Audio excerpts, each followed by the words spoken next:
تعالوا نعمل مع بعض كيكة شوكولاتة خطيرة بجد تحفة.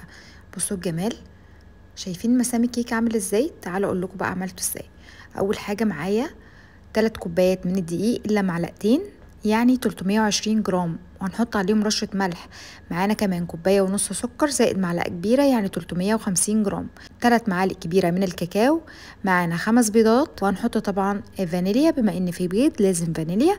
ومعانا كمان كوباية من الحليب 240 ملي. معانا كوباية من الزيت 240 ملي. ومعانا 3 معالق شاي من البيكنج باودر، بس تكون المعلقة مليانة. في الخلاط هنحط فيه البيض بالشكل دوت، وهنحط كمان عليه الفانيليا، وهنضيف السكر. هنبتدي ان احنا نضرب الخليط ده، عايزين الخليط ده يبقى لونه فاتح جدا. هنضربه تقريبا 10 دقايق لحد ما اللون يفتح ويبقى بالمنظر اللي انتوا شايفينه ده. في الوقت ده هنبتدي ان احنا نضيف الزيت بالتدريج بالشكل اللي انتوا شايفينه ده من فوق، وهنبتدي ان احنا نضرب دقيقة كمان، وهنحط برضو الحليب. وخلي بالكم يا جماعة كل حاجة بدرجة حرارة المطبخ. وبعد كده هنضيف الكاكاو، وهنقلب كل الخليط ده مع بعضه لحد ما الكاكاو يمتزج ويبقى الخليط متجانس مع بعضه. بعد كده هنجيب البولة اللي فيها الدقيق والملح ونحط عليها البيكنج باودر ونقلبهم كويس جدا. بعد كده هجيب بولة عميقة واحط فيها الخليط اللي ضربناه في الخلاط، ونضيف عليه الخليط بتاع الدقيق. المهم ان احنا نضيفه بالتدريج، يعني اضيف شوية واقلب في اتجاه واحد بالشكل اللي انتوا شايفينه ده، وبعد كده اضيف شوية كمان، وهكذا لحد ما اخلص كل خليط الدقيق بالشكل ده. طبعا التقليب بيكون بالراحه خالص، انا هنا عشان مسرعه الفيديو فانتوا شايفين ان التقليب سريع، لكن هو مش سريع خالص، لحد ما اخد القوام اللي انتوا شايفينه ده. شايفين قوام الكيك عامل ازاي؟ كريمي وناعم وحلو جدا.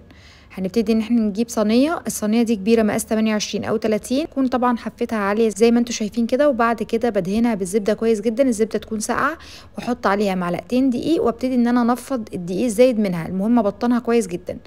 بعد كده هنزل بخليط الكيك بالشكل دوت، هنزل طبعا كل اللي في البوله. وبعد كده هتخبطي بقى الصينيه خبطتين 3 كده، وهتجيبي معاكي عود شيش طاووق او مثلا بوز سكينه رفيعه، وتبتدي ان انت تعملي الحركه دي. حلوه جدا، بتخلي مسام الكيك متقاربه جدا وحلوه جدا، ومش بيبقى فيه اي مجال ان الكيكه تطلع هابطه من مكان وعاليه من مكان تاني. المهم دخلتها الفرن على درجه حراره 180، اخدت تقريبا ساعه في الفرن. وطبعا لازم تختبريها بخله اسنان او عود شيش كده، بحيث ان انت تتاكدي انها استوت من جوه قبل ما تطلعيها. انا سبتها تبرد ربع ساعه قبل ما اقلبها، وقلبتها بالشكل اللي انتوا شايفينه ده. مش قادره اقول لكم كانت عامله ازاي بجد يا جماعه، الكيكه خطيره وهشه جدا. بصوا الجمال، ما شاء الله لا قوه الا بالله، هشه جدا جدا. وممكن بقى لو انت حابه تعملي لها صوص شوكولاته، هنعمل صوص شوكولاته سهل جدا بالشوكليت شيبس او اي نوع شوكولاته خام براحتك خالص. انا حطيت 150 جرام من الشوكليت شيبس، عليها معلقه من الزيت ومعلقتين من الحليب. بصراحه ما كانش عندي كريمه خفق عشان احط، بس لو عندك ما فيش مشكله حطي المتوفر عندك حطي. انا عملت بالحليب بصراحه.